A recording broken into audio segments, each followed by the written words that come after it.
درمنو نن یوې بلې کورنۍ ته راغلي یو چې هغه هم ډېره بېوزله او سرپرست یې هم همدغه یوازینی بابا ده چې په سترګو هم معذوره ده.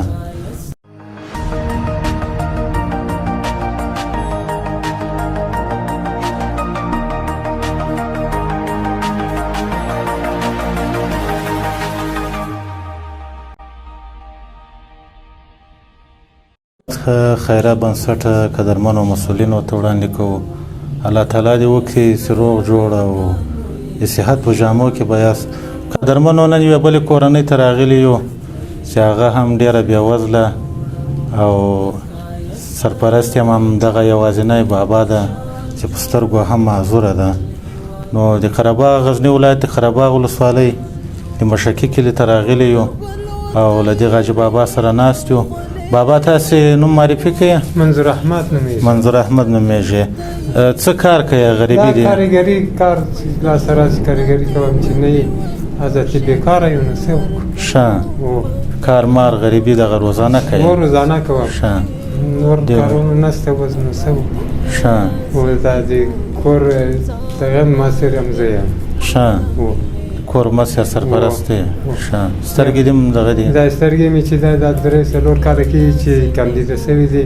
پاکستان ته هم لاړم تداوي نه شو، کابل ته هم لاړم نه شو. ښه اوس دا کوچني زوی مې در سره دی څو خواته ګرځو کار که پیدا شو کار به کوو که نه شو چې بېرته په کور کې. ښه صحیح ده.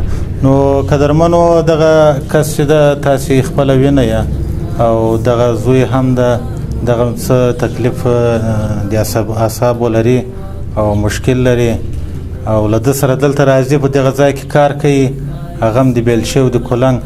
نو هغه کومه مرسته چې تاسې کړې وه او له دغه بېوزله سره مو کړې وه هغه مو دا د نن تر ده پورې را رسولې ده انشاءالله او هغه پیسې به چې نغدې پیسې دي او د تاسو له خوا مرسته شوې ده.